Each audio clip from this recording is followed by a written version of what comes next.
యేసయ్య శ్రమపరచబడినటువంటి పరిస్థితి రెండూ కూడా రిలేటెడ్ గా ఒకే భాగానికి సంబంధించి రాస్తూ చెబుతూ ఉంటారు. ఈ రిచర్డ్ ఉప్రైన్ అనేటువంటి ఆయన ఇశ్రాయేలు దేశానికి సంబంధించినటువంటి యూదా మతానికి సంబంధించినటువంటి వాడు. క్రైస్తవుడు కాదు, ముందు నుంచి క్రైస్తవుడు కాదు.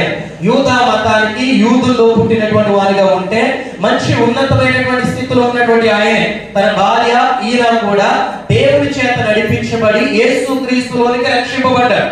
యేసుక్రీస్తులోనికి రక్షింపబడి రొమేనియా అనేటువంటి ప్రాంతానికి సువార్త ప్రకటించడానికి వెళ్ళాలని ఇద్దరు కూడా భార్యాభర్తలు ఇద్దరు కూడా ప్రతి ఆలోచన చేసుకున్నారు. భార్యాభర్తలు ఇద్దరిని దేవుడు ఏర్పాటు చేసుకున్నాడు.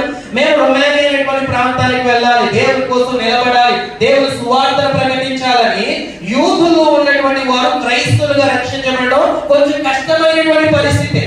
చాలా తక్కువ మంది రక్షించబడుతున్నటువంటి పరిస్థితిలో వారు రక్షింపబడి ఒక స్టాండ్ తీసుకుని నిలబడి మేము దేవుని సువార్త చేయాలి, పరిచయం చేయాలని నిలబడితే ఆ ప్రాంతానికి వెళ్ళి సువార్త చేస్తున్నటువంటి దినాల్లో క్రైస్తవులైనటువంటి వారిని ఎవరిని కూడా మేము బ్రతకనివ్వము, వాళ్ళందరినీ కూడా చంపేస్తాం, వాళ్ళందరినీ కూడా బాధ పెడతాం, ఒక్కడు కూడా క్రైస్తవుడు ఉండడానికి వీల్లేదు అని చెబుతా ఉంటే వీళ్ళు బాగా భయపడ్డారు. అరే మేము క్రీస్తుని అంగీకరించాము, యేసయ్య గురించి చెప్పాలనుకుంటున్నాము, యేసయ్య మరణాన్ని చెప్పాలనుకుంటున్నాం, యేసుక్రీస్తు ప్రభువు మంచి దేవుడు అని చెప్పాలనుకుంటున్నాము అనేసి వీళ్ళు ఆలోచన చేస్తూ ఉంటే క్రైస్తవులు మేము బ్రతకనివ్వము, క్రైస్తవులు మేము ఉండనివ్వము అని చెబుతా ఉంటే చాలా భయపడ్డారు.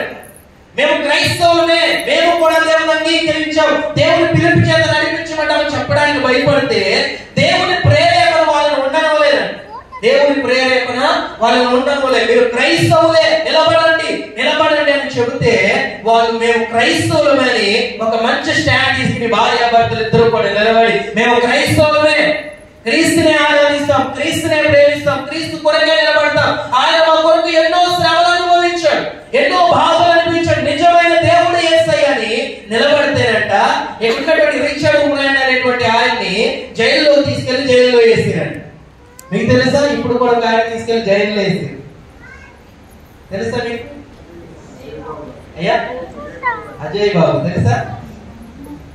మొన్నటిదాకా ప్రవీణ్ పగడాల గారి గురించి గట్టి గట్టిగా మాట్లాడుతున్నాడు, కావాల్సిన చంపేసిరు, ఇంకా ఏదో రకమైనటువంటి మాటలు మాట్లాడుతున్నాడు అనేసి ఈయన తీసుకెళ్ళి ఏదో చేయాలని చెప్పి వాళ్ళు తీసుకువెళ్ళి ఎక్కడ పెట్టినా కూడా తెలియదు అండి. ఎప్పటి వరకు న్యూస్ ఎక్కడ ఉన్నాడో కూడా తెలియదు, ఏ జైల్లో ఉన్నాడో అసలు ఎవరు హ్యాండ్ ఓవర్ ఉన్నాడో కూడా తెలియదు, తీసుకెళ్ళి లోపల పెట్టి సో సీక్రెట్ గా ఉంచారు. ఆయన ఏమైపోయాడో కూడా ఎవరికి తెలియదు. ఇప్పుడు అందరూ కూడా చెప్తా ఉన్నారు ఈయనకి ఏదన్నా అయితే పూర్తి బాధ్యత వహించాల్సింది పోలీస్ వ్యవస్థ మాత్రమే, జర జాగ్రత్త అని చాలా మంది దాన్ని లైట్ టెలికాస్ట్ చేస్తా ఉన్నారు. అంటే నేను చెబుతా ఉన్నాను ఇలాంటి పరిస్థితుల్లో రిచర్డ్ ఉప్రైన్ కూడా తీసుకుని వెళ్ళిపోయి చెరసాలలో పెట్టిరండి. చెరసాలలో పెట్టి ఎంత భయంకరంగా చిత్రవాదాలు చేసిరంటే ఆయన్ని, ఆయన పడుకున్న పెంచి మొత్తం బ్లడ్ తో నింపబడ్డదండి. సినిమా ఉంది, వీలైతే మంగళవారం కానీ బుధవారం కానీ వేస్తారు. ఆన్లైన్ ప్రేయర్ కోసం, ఆన్లైన్ ప్రేయర్ అంటున్నాను, మీరు ఉపవాస ప్రార్థనకు వస్తున్నారు కదా, ఉపవాస ప్రార్థనలో రిచర్డ్ ఉప్రైన్ అనేటువంటి సినిమా ఉంది. ఆయన పేరు మీద సినిమా తీసారు. ఎంత భయంకరంగా ఉంటదంటే ఆ సినిమా, నిజంగా ఇలా ఉంటదా క్రైస్తవత్వం అంటే, ఇలా ఉంటదా క్రీస్తు కొరకు శ్రమలు అనుభవించడం అంటే, దేవుడు ఎంతైతే అనుభవించాడో ఆ భాగాన్ని నేను నా శరీరం మీద అనుభవిస్తున్నానంటాడు పౌలు.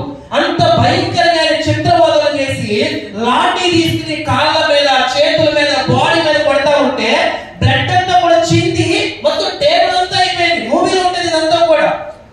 ఆ మూవీ చూస్తే మీకు అర్థమైంది. వీలైతే మంగళవారం కానీ బుధవారం కానీ వేస్తారు, రండి, మిస్ అవ్వకుండా రండి, చాలా అద్భుతంగా ఉంటది. ఆ పెయిన్ మనం ఎక్స్పీరియన్స్ అవుతాం, బాధను మనం అర్థం చేసుకోగలుగుతాం. ఎంత ఎలా ఉంటుంది ఆ క్రైస్తవులు హింసింపబడితే. చాలా సంవత్సరాలు జైల్లో ఉన్నాడు, బయటికి తీసుకురాలే. ఇక్కడ భయంకరంగా కొట్టేవారు, మళ్ళా తీసుకువెళ్ళి వేరే రూమ్ లో పెట్టేవారు, వేరే రూమ్ లో భయంకరంగా కొట్టేవారు, ముళ్ళతో గుచ్చేవాళ్ళంట.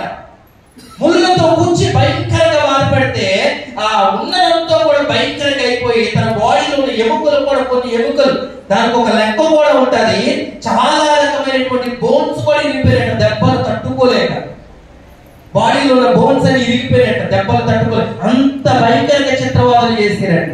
ఆ మూవీ చూస్తే అనిపిస్తా ఉంటది, ఎంతగానో ఉంటుందా, కళ్ళంటే నీళ్లు పెట్టుకుంటాం, అంత భయంకరంగా ఉంటది. ఇంత భయంకరంగా చిత్రహింసలు అనుభవించిన తర్వాత చనిపోయే లాస్ట్ స్టేజ్ లాగా బయటకు పంపించింది. బాగా భయంకరంగా కొట్టి కొట్టి కొట్టి జైల్లో పెట్టి ఇబ్బంది పెట్టి లాస్ట్ చనిపోయే టైంలో బయటకు పంపిస్తే అప్పుడు ఆయన బయటికి వెళ్ళి ప్రసంగాలు చేయడం మొదలు పెడుతున్నాడు. ఏమని తెలుసా? నేను అనుభవించినటువంటి ఈ బాధలు క్రీస్తు శ్రమలలో కొంచెం కూడా కాదు. గట్టిగా చెప్పకూడదు. అదే చాలా భయంకరమైన బాధ, అదే చాలా భయంకరమైన బాధ. అంటే ఎముకలన్నీ ఇరిగిపోయి రక్త సిద్ధమైపోయి అంతా కూడా హాస్పిటల్ కూడా తీసుకెళ్లేదని ఉంటుంది ఆ సినిమా. అంత భయంకరంగా ఉంటే విడుదల చేసిన తర్వాత ఎండింగ్ టైంలో సువార్త ప్రకటించడానికి వెళ్ళి నిలబడి ప్రసంగాలు చేయడానికి, అప్పుడు కూడా చచ్చిపోలే, ప్రసంగాలు చేయడానికి నిలబడి అని అంటున్నటువంటి మాట, ఎంతగానో నేను శ్రమలు అనుభవించాను, దేవుని శ్రమల్లో ఇవి ఏ పాటివి. నేనేనంటాను, ఎంత శ్రమలు అనుభవించా వేసయ్యా నువ్వు అంటే 53వ అధ్యాయం చదివి అర్థమైతే ఎంత అనుభవించాను. 53వ అధ్యాయం చదివి దాన్ని ఏమంటారంటే నేర్చుకోగలిగితే అర్థమైతే ఎంత అనుభవించాను. కనుక మొదటిది దేవుడు ఎన్ని శ్రమలు అనుభవించాడు.